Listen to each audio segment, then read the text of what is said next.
मैं कोई नेता नहीं हूँ, थोड़ा ज्यादा काम करता हूँ, इसलिए कार्यकर्ता मुझे बड़ा कार्यकर्ता समझते हैं। ऐसे महान विचारों वाले भारत रत्न, समाज सुधारक, भारतीय राजनीतिज्ञ मान्यवर कांशीराम जी एक भारतीय राजनीतिज्ञ और समाज सुधारक थे। उन्होंने अछूतों और दलितों के राजनीतिक एकीकरण तथा उत्थान के लिए जीवन पर्यंत कार्य किया।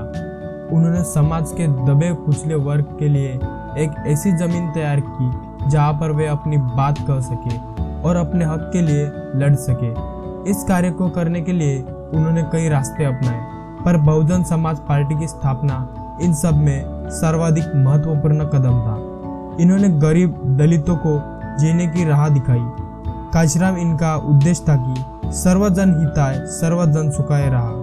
कांशीराम उन लोगों में से थे जो अपना सुख आराम त्याग कर गरीबों की सेवा में अपना जीवन न्यौछावर कर देते, जिंदगी भर अविवाहित रहकर बिना किसी लाभ के पद पर रहे।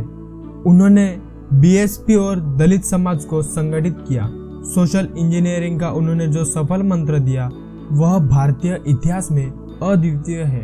कांशीराम इनका जन्म 15 मार्च 1934 को पंजाब के रोरापुर में एक रैदासी सिख परिवार में हुआ था।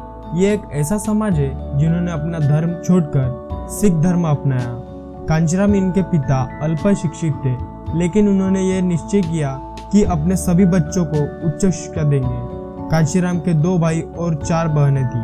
कांशीराम सभी भाई बहनों में से सबसे बड़े और सबसे अधिक शिक्षित थे। उन्होंने बीएससी की पढ़ाई की। 1958 में स्नातक होने के बाद कांशीराम पूना में रक्षा उत्पादन विभाग में सहायक वैज्ञानिक के पद पर नियुक्त हुए। बुद्ध, फुले, शाहू, पेरियार, अंबेडकर के सच्चे वारिस थे वो, जो उनके अधूरे मिशन को एक नए शिखर की तरफ पहुंचा दिया। वैज्ञानिक होते हुए भी जातिवाद और छुआछूत से कलंक ने साथ नहीं छोड़ा। उन्होंने बड़ी गहराई से जातिवाद का अध्ययन किया तथा डॉक्टर अंबेडकर के विचारों को पढ़ा और उनके संघर्ष से वे बहुत प्रभावित हुए। 1965 में उन्होंने डॉक्टर अंबेडकर के जन्मदिन पर सार्वजनिक अवकाश रद्द करने के विरोध में संघर्ष किया। इस घटना के बाद उन्होंने पीड़ित समाज के लिए लड़ने का मन बना लिया और डॉक्टर अंबेडकर के मिशन को आगे बढ़ाने तथा पे बैक सोसाइटी के लिए उन्होंने नौकरी से इस्तीफा दे दिया तथा बहुजन आंदोलन के महानायक के रूप में शोषित समाज की आवाज को उठाने का बीड़ा उठा लिया। सबसे पहले उन्होंने 1971 में all India SC, ST, OBC and military employees association की स्थापना की और 1978 में इस संगठन का नाम बामसेप कर दिया और रिपब्लिकन पार्टी ऑफ इंडिया के सदस्य रहे। कहते हैं कि एक बार पूर्व प्रधानमंत्री अटल बिहारी वाजपेयी इन्होंने कांशीराम इनको राष्ट्रपति बनने का प्रस्ताव दिया था, लेकिन कांशीराम इन्होंने यह मौका ठुकरा दिया और उन्होंने कहा कि मैं राष्ट्रपति नहीं बल्कि प्रधानमंत्री बनना चाहता हूँ, जिसकी जितनी संख्या बारी उसकी उतनी हिस्सेदारी का नारा देने वाले कांशीराम सत्ता को दलित की चौखट तक लाना चाहते थे। वे राष्ट्रपति बनकर चुपचाप अलग बैठने के लिए तैयार नहीं हुए। आज के दलित नेता पद के लिए अपने समाज को पीछे छोड़ रहे हैं। कांशीराम इन्होंने अपने संघर्ष से वंचितों को फर्श से अर्श तक पहुंचाया, लेकिन खुद के लिए आराम से अंत तक शून्य को प्रणाम करते रहे। वास्तव में बहुजन आंदोलन के महानायक ही नहीं, एक सामाजिक क्रांति के महानायक भी थे।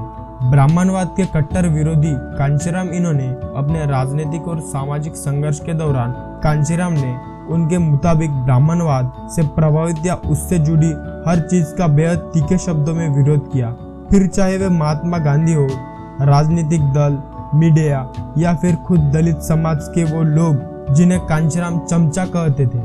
उनके मुताबिक ये चमचे वो दलित नेता थे जो दलितों के स्वतंत्रता संघर्ष में दलित संगठनों का साथ देने के बजाय पहले कांग्रेस और बाद में भाजपा जैसे बड़े राजनीतिक दलों में मौके तलाशते रहे। आज हम सब जिस मायावती जी को देखते हैं वह कांशीराम के सहयोग के बिना कुछ नहीं थी।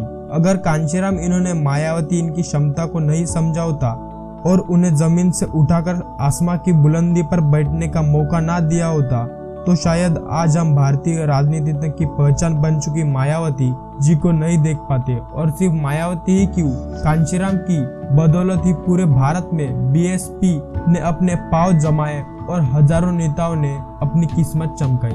कांचीराम इनके दो सपने जो अधूरे रह गए। पहला सपना 14 अप्रैल 1984 को मान्यवर कांचीराम इन्होंने बहुजन समाज पार्टी की स्थापना की।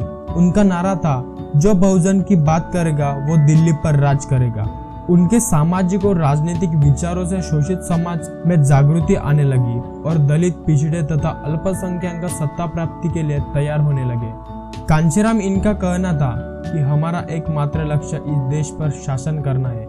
इसके लिए निरंतर प्रयास करते रहे। दलितों में चेतना जगाने के लिए साहेब कांचीराम इन्होंने कई हजार किलोमीटर साइकिल यात्रा की। इस मकसद में वो धीरे धीरे आगे बढ़ते जा रहे थे। यूपी में सरकार भी बना डाली और धीरे धीरे वो दिल्ली की ओर आगे बढ़ते जा रहे थे, पर उनके स्वास्थ्य ने उनका साथ नहीं दिया।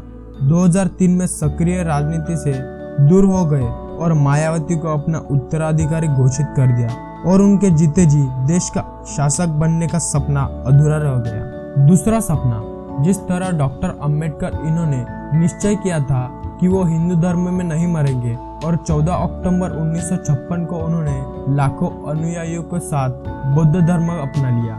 ठीक उसी तरह साहेब कांचीराम इन्होंने भी 2002 में यह प्रण लिया कि 14 अक्टूबर 2006 को डॉक्टर अंबेडकर के बौद्ध धर्म ग्रहण करने के 50वीं वर्षगांठ पर 5 करोड़ अनुयायियों के साथ धर्मांतरण कर बौद्ध धर्म अपना लेंगे, मगर यह सपना भी उनका सपना ही रह गया। कांचीराम इनको मधुमेह और उच्च रक्तचाप की समस्या थी। 1994 में उन्हें दिल का दौरा पड़ा। दिमाग की नस में खून का गड्ढा जमने से 2003 में उन्हें दिमाग का दौरा पड़ा। 2004 के बाद खराब सेहत के चलते उन्होंने सार्वजनिक जीवन छोड़ दिया। करीब 2 साल तक शय्याग्रस्त रहने के बाद 9 अक्टूबर 2006 को दिल का दौरा पड़ने से उनकी मृत्यु हो गई। उनकी आखिरी इच्छा के मुताबिक उनका अंतिम संस्कार बौद्ध रीति रिवाजों से किया गया। तो फ्रेंड्स, ये थी मान्यवर कांचीराम इनकी बायोग्राफी और उनकी जीवनी। ऐसे ही ढेर सारे वीडियो देखने के लिए लाइक, शेयर, कमेंट और चैनल को सब्सक्राइब कीजिए।